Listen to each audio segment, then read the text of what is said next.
What popular saying is actually bullsh? It doesn't matter who started it. Of course it effing does. Even legally the concept of who did what first is recognized as vital. I've always hated that phrase in school. What the hell did they expect the second to do? Get hit by the bully? Fun story. In high school I was bullied daily by the same girls. It went on for months. I did everything you were supposed to do. My principal's advice was to get an older student to walk around with me. They finally cornered me and beat me up. I was suspended because I was involved in a fight. They used the doesn't matter who started it line on me too. It was my fault because I just happened to get my A kicked that day. If you tell me the truth you won't get into trouble. I tell my 7-year-old son if you tell me the truth the punishment isn't as bad when he follows through he still gets punished. But I explain what would have happened if he lied. Tell the truth. 10-minute timeout in the corner. Lie. Grounded for the entire night. Works pretty well. This is better. Teaching honesty instead of encouraging a good lie will pay off far better during false accusation situations of all severities. Top 10 anime betrayals. Looks don't matter. They do. Not always. Not completely. But they very much do matter. Humans are kind of superficial in that regard. If you are going to be a criminal, be an attractive one. You'll be punished far less. It's pretty messed up when you see all the research about the bias. It is everywhere. So that is more than bullshit is an outright delusional lie. I used to be 400 pounds when I was in my 20s. A few years ago I hit around 180 and the amount of doors that opened were insane. Everyone was suddenly nicer to me. I was able to find jobs with ease. Just everything was easier. Looks definitely matter. Congrats dude. That must have taken so much discipline and hard work. People would tell me that potential employers decide if a person is the right fit for the job within the first 5 seconds of the interview. For years I thought it was BS until I was on the other side of the table. A candidate who walks into the room wearing a suit and carries themselves in a confident demeanor is going to make me much more comfortable than someone with a perpetual slouch wearing a polo and jeans, even if the latter is 10x more qualified. I wish we as humans had more control over that, but it's just instinctual. Fun fact, I was actually laughed at, in a light-hearted manner, for wearing a suit to a job interview in the marijuana industry in Colorado. Got the job anyways, but was told for future reference that a polo and jeans is as dressed up as I need to be for interviews in this industry. Have held 2 different jobs in the industry since. Wore a polo and jeans for both interviews, and was told by both interviewers that they agree with what the first guy said. It's just how I am. Well, you're a refing C. Change your behavior and act like a decent human. Hey, I'm blunt. I tell it how it is. You tell it like you're an a-hole.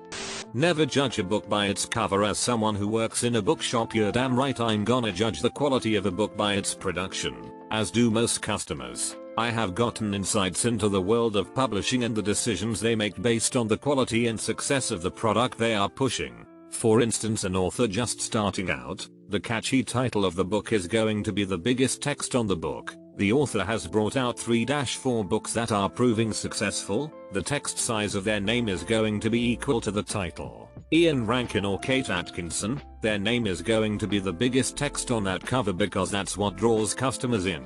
I remember chatting to James Oswald, who said I knew I had made it when my name got bigger. Our Scottish buyer is very good at sniffing out underdog books. Books that are incredibly well written, but haven't got the recognition they deserve, and she will discuss with the publisher about changing the cover of the book to reflect this. Suddenly huge boosts in sales. When a customer is looking for an obscure title, and I look it up, I can almost immediately tell if it's a low quality independent publication by the way the cover looks. Disclaimer: much like with the underdogs, there are always exceptions to rules, and it is definitely not always the case that a low quality looking book is necessarily a bad read. It's just often an indication of a first time or unpublished author who hasn't had a chance to hone their craft yet. What goes around comes around. I've seen so many good, honest people get screwed over by toxic, immoral people who never get their comeuppance. The concept of karma is bullsh. An apple a day keeps the doctor away. It might keep the doctor away, but the psych ward never has enough apples to keep 5 big orderlies and a nurse with a needle away. That's what happens when you go bananas. I've tried to ward my house to the best of my abilities. Apples near each door and window. Apple scented candles. Maintaining a constant supply of apples and apple products in my kitchen.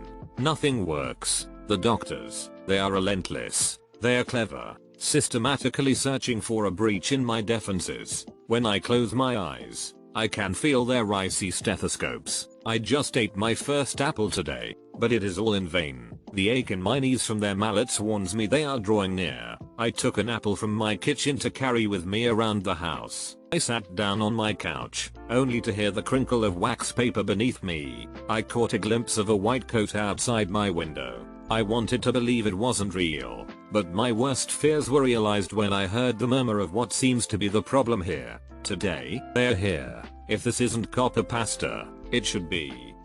Good things come to those who wait. Try waiting your whole life and see what comes to you. As an impatient person, I've always taken this as put in the work and then don't F it up rushing. I feel like I learn this lesson daily. Practice makes perfect. I had a teacher that used to point out that no, practice makes permanent. If you practice something in an incorrect way, you're going to perform incorrectly. My football coach used to say practice doesn't make perfect. Perfect practice makes perfect.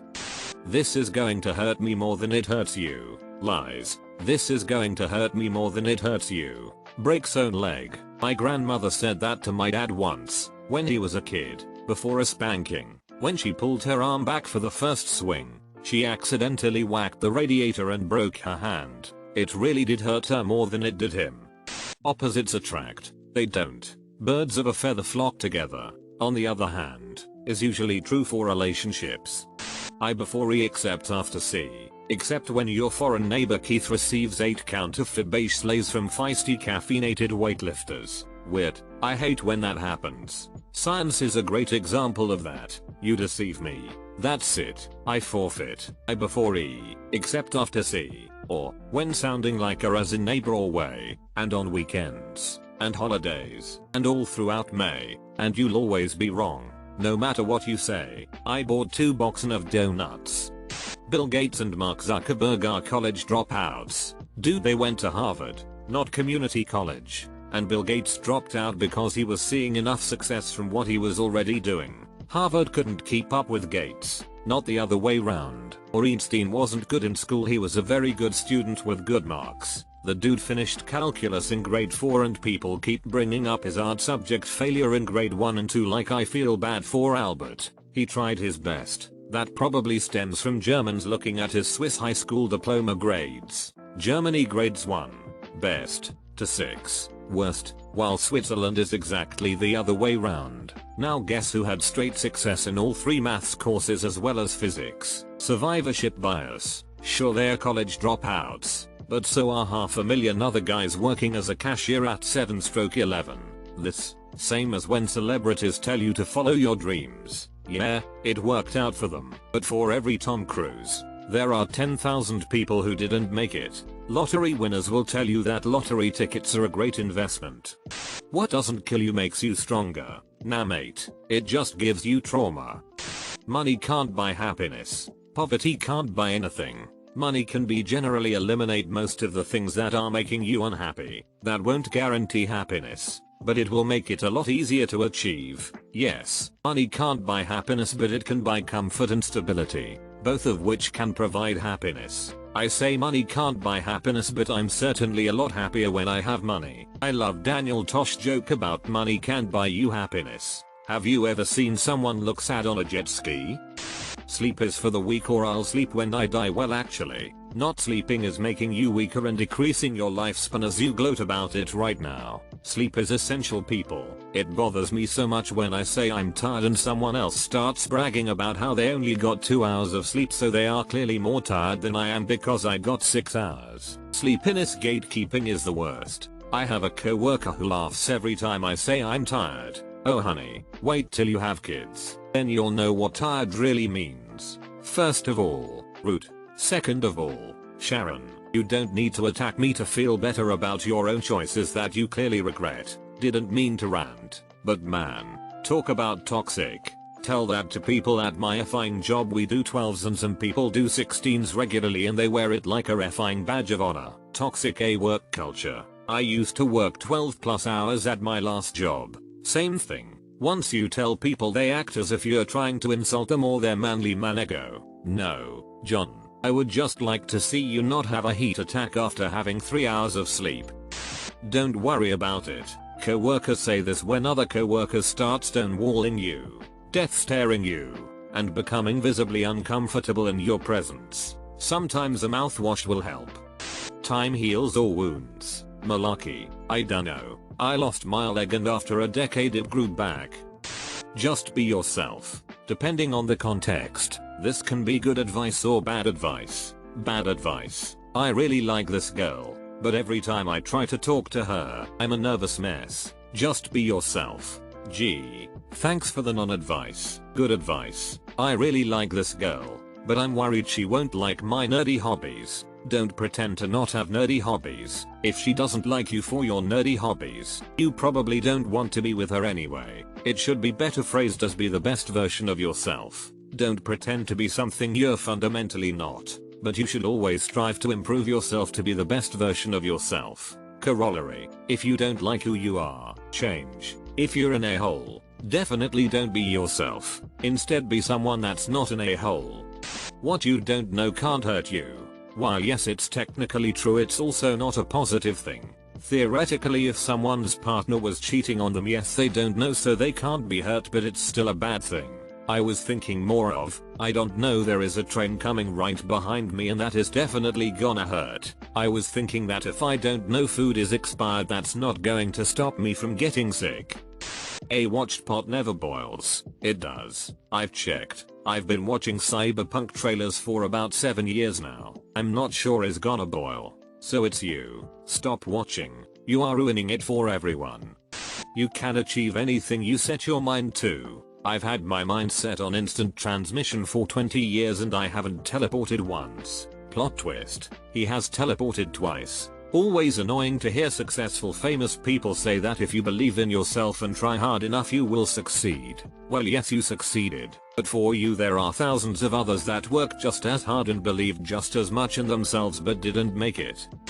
Do what makes you happy in regards to searching for a career. Killed my love of cooking. Now I dread dinner every night. Yay. One time someone asked Anthony Bourdain for advice on becoming a chef. His advice was, unless it's your one all-consuming passion in life, don't. I have an alternate saying. You should have 3 hobbies. One for money, one for exercise, and one for fun. And try to combine as many as you can. Rigorous masturbation on a stream is really only a female industry.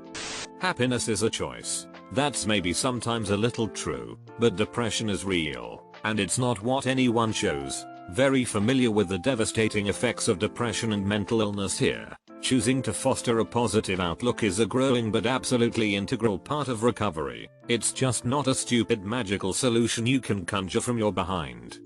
Be yourself. If you're a reffing a-hole and even the nice people hate you, then you should define change and not be yourself. I think as I got older I began to understand this phrase a little differently. It's not just about how you project yourself onto others. It's about being honest with yourself and what you want out of life. I spent my 20s trying to be this tough, independent person but ended up incredibly lonely and depressed. I wasn't honest with myself. I was trying to be people I admired, instead of figuring out what I wanted. I completely relate to this. My actual personality is almost completely misanthropic. I would love to be able to survive on my own, never interacting with anyone again. In reality, you can't go through life like that unless you want to live as a hermit in a cave somewhere, and I'm too lazy for that. Everything happens for a reason, like RE, murder, death of children, starvation, genocide, etc. Or my favorite, God doesn't give you more than you can handle. There's a Red Dwarf quote I like that's the perfect counter to this. I, for one, take great comfort in the impersonal hostility of the universe. I'd hate to think I deserved everything that happened to me. You don't need money to be happy. Usually this quote is being used by those who are already filthy rich. You don't need money to be happy, but you do need shelter, warmth, food and water to be happy, and those things cost a effing fortune right now. The truth behind this saying is that more money doesn't make you more happy, at least if you have reached a certain level. From another perspective, it is clear that no money makes unhappy. If you live in a society that believes money has value, it's better to ask forgiveness than permission. Yeah, eventually people are just gonna stop forgiving you. Sticks and stones may break my bones, but words will never hurt me. Sticks and stones may break my bones, but words will make me believe I deserved it.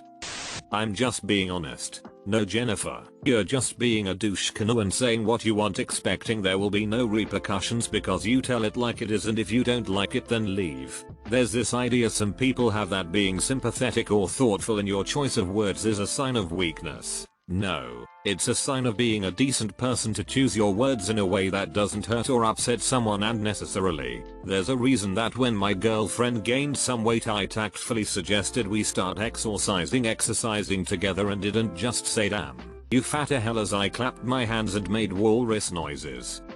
If you can't handle me at my worst, you don't deserve me at my best. This is like toxic relationship starter pack stuff. If it was used in a different context, it'd be fine. Like, if people meant it to mean, oh, if you can't handle me when I'm stressed out because I'm broke, the cancer came back, the dog died, and the toilet's so badly blocked we need a plumber for the 3rd time this month. You probably don't deserve me when things are going well. It'd be fine. Instead, people seem to just say it to mean I'm an a-hole for no reason because I never got over my 14-year-old edgelord phase. I think it originally had nothing to do with lashing out or being toxic. Being at your worst, mentally, means you're not able to provide and give as much. If people turn their back on you because they treat relationships as a transaction, then they don't deserve you. When you do provide them with obvious benefits, a friendship goes both ways, is the essence of the quote.